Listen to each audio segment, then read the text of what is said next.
मैं जहाँ तक सवाल है, आज का जो मुल्क के अंदर जिस तरह से हालात बदलते हुए जा रहे हैं,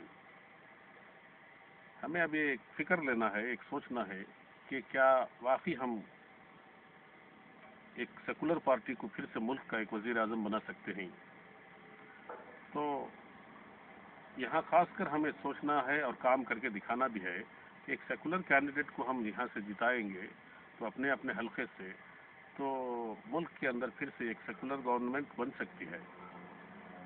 नहीं तो जिस तरह के हालात इस इस वक्त हमारे ऊपर मंडला रहे हैं, तो मुश्किलात का सामना करना कोई दूर की बात नहीं है। अब हमें सोचना किस बात का है, मैं इस पर ध्यान देता हूँ आपको कि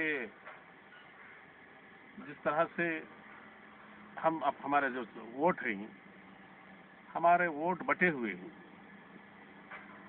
कौन सी भी पार्टी ले लो, कांग्रेस में थोड़े माइनॉरिटीज वाले मुस्लिम, और जेडीएस में थोड़े यहाँ कर्नाटक में, और अपनी अपनी तरह तरह की पार्टियों में जो मुसलमान बटे हुए हैं। अब इसका भरपूर फायदा बीजेपी वालों को हो रहा है। अब यहाँ एक जो ये नारा लगा रहे हैं, एक नारा लगाकर ये उठे हुए हैं कि हम किसी भी कीमत पर नमो का नाम लेकर ये नरेंद्र मोदी को सामने लाने की कोशिश कर रहे हैं। इन्होंने वजीर आजम का नाम पेश किया है और वो वजीर आजम की कुर्सी उन्हीं की है का जो नारा लेकर ये जो लोग फिर रहे हैं, इसका फायदा उनको भरपूर हो रहा है। किस किस बिना पर? ये जो हमारे सेकुलर वोट बंटने की वजह से हमारी रियासतें जैसे कि बिहार हो, उत्तर प्रदेश हो, कर्नाटक हो, आंध्र प्रदेश हो, ये जितनी भी कई रियासतें ऐसी हैं जहां पर सिर्फ सेकुलर वोट ही एक फैसला कुन वोट हो सकते हैं। अब यहाँ उत्तर प्रदेश में चले जाओ, मायावती की एक पार्टी बीएसपी, और जो बहुजन समाज पार्टी के बाद जो हमारी समाजवादी पार्टी मुलायम सिंह की, और जो कई पार्टियां वहाँ पर उत्तर प्रदेश में ही, वहाँ पर जो बिहार का ले लो, नीतीश कुमार की एक पार्टी जो है जेडीयू, और उसके बाद लालू प्रसाद की पार्टी, ये सब सेकुलर पार्टियां जो हैं। कर्नाटक के अंदर कांग्रेस भी है, जेडीएस भी है। इतने तमाम पार्टियों के अंदर हमारे जो माइनॉरिटी वोट बट रहे हैं,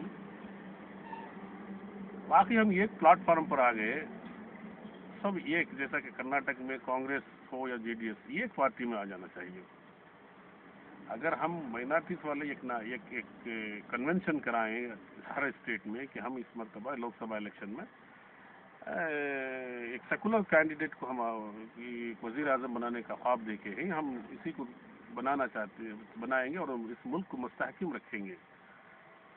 अगर ये हमारे दिल के अंदर ये बात अगर आ गई, तो हम अपने अपनी रियासतों में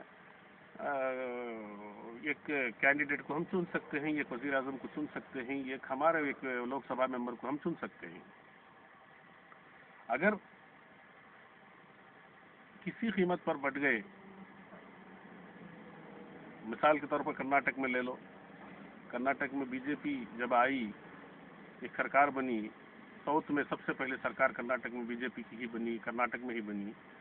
तो कर्नाटक में बनने का जो उसको जो टटोला गया, ये किस तरह से सरकार बनी, तो वहाँ पर यही एक रिजल्ट मिला मीडिया वालों को कि सेकुलर वोट बटने की वजह से इनको बीजेपी वालों को फायदा हुआ और बीजेपी ने कुर्सी संभाली। तो सेकुलर वोट कैसे बटे?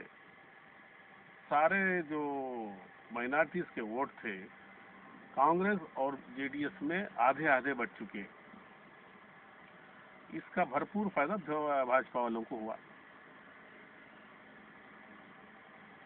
तो ये फायदा अगर इनको बार बार ये फायदा, अब कर्नाटक की आवाम, कर्नाटक के लोग अगर इस तरह से बटे हुए सेकुलर वोट अगर डिवाइड हो गए, तो उनको फायदा तो बिल्कुल हो हीगा, इसमें कोई सवाल ही नहीं पैदा होता। तो हम भी 20 साल से, तकरीबन 25 साल से जेडीएस के सपोर्ट कर रहे हैं। जेडीएस को लाने की हमने हर मरतबा हमने कोशिश भी की है, और वैसे मुसलमान हैं जो ये कई मरतबा जेडीएस को वोट दिए, और यहाँ तक कि कुमारस्वामी उसके वज़ीर आला भी बने। इससे फ़ायदा भी हुआ। उसके बाद इन्हीं की कुछ गलतियों की बिना पर भारतीय जनता पार्टी इस कर्नाटक पर आई। अब जो जिस तरह का वेव बना हुआ है कर्नाटक के अंदर, एक ऐसा माहौल पैदा हो गया है कर्नाटक के अंदर कि कुछ 2-3 माह पहले जो बाई इलेक्शन हुए मंडिया और मैसूर में, वहाँ पर जो मेंबर ऑफ पार्लियामेंट थे जेडीएस के ही थे, तो वहाँ पर फिर बाई इलेक्शन जो कराया गया तो जेडीएस को पूरी बुरी तरह से हार हुई। अब मुसलमान जो हैं वे जेडीएस से दूर भाग रहे हैं। ये इसलिए कि कुछ ऐसे मौक़ों पर ये जेडीएस के हाईकमांड ने कुछ ऐसा निर्णय लिया जिसकी वजह से मुसलमानों को बेजार हुआ। उस निर्णय की वजह से इनको भी मात खानी पड़ी, ये भी वो मानते हैं। उसके बाद जो है कर्नाटक के अंदर मुसलमान एक हुए, माइनॉरिटीज़ का एक जो ये होता है वो पूरा एक हुआ। उसके बाद रियासती इलेक्शन हुआ तो भरपूर तायद मुसलमानों ने कांग्रेस के साथ की, तो इख्तिदार भी दिलवाया उनको।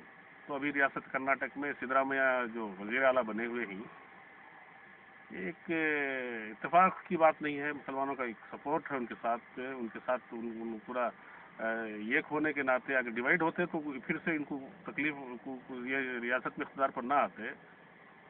तो एक एग्जाम्पल की तरह मैं बता रहा था कि सेकुलर वोट एक होने के नाते सिद्धरामैया को कांग्रेस को फिर से इख्तिदार पर आना पड़ा, वरना फिर वही बात हो जाती।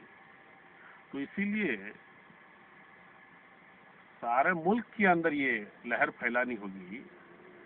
सारे मुल्क के अंदर हमारे खासकर जो मुसलमान लीडर्स हैं उनको मैं एक बात बता देना चाहता हूँ कि एक ऐसा वेव फैलाए जिसके ज़रिए इनको ये मालूम हो जाए कि सेकुलर जितने भी मुसलमान हों, माइनॉरिटीज़ के जितने भी लोग हों, या सेकुलर माइंड पीपल जिस मज़हब से भी हों, एक वेव फैलाए कि जो ये नारा लेकर निकले हैं कि नमो नमो नमो नमो जैसा जो नारा लेकर निकले हैं, कि उनको ये दिखा दें कि हम सेकुलर वोट किसी ऐसी पार्टी को आने इख्तिदार पर नहीं देंगे।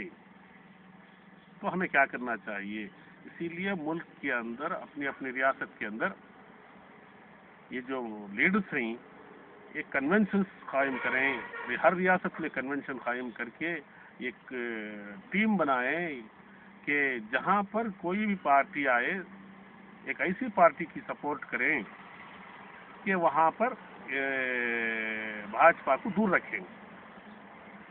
चाहे बिहार में नीतीश कुमार को करो, या एक ऐसा फैसला लो कि लालू प्रसाद को करो।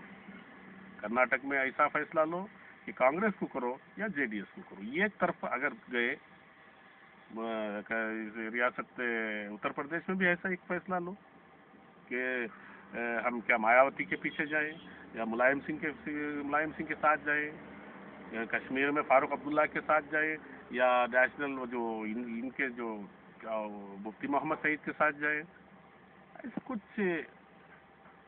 आंध्र प्रदेश का रहा मसला। आंध्र प्रदेश में कांग्रेस तो इख्तिदार पर है, और वहाँ की आवाम से तो बिल्कुल हम यही चाहते हैं, यही हमारा एक गुजारिश है कि वो भरपूर कांग्रेस को सपोर्ट करें वहाँ के सेकुलर लोग, क्योंकि इलाकाई पार्टियों में वो किसी की कोई ऐसी पार्टी भी नहीं है, ना बन सकती है। कांग्रेस ही की एक वहाँ पर आना चाहिए। तो मैं कर्नाटक हो या कोई कर्नाटक से बाहर भी कोई रियासतें हो, तो एज ये सोशल वर्कर मेरा एक वॉलंटरी निर्णय है कि जहाँ तक हो सके हर रियासत में एक फैसला कुन बात करें जो आने वाले इंतखाबात में एक सेकुलर वजीर आज़म बने, तो हमारे लिए एक फ़ायदा होगा और हमारी कौम के लिए और हमारे अक़लियतों के लिए एक, एक अच्छा हमारे साथ रहेगी। तो हम मुस्तक़बिल में हमारी एक कामयाबी होना है, तो हम हर रियासत में ये जो हम जो निर्णय लेना है उसका काम जल्द से शुरू करना मैं मुनासिब समझता हूँ।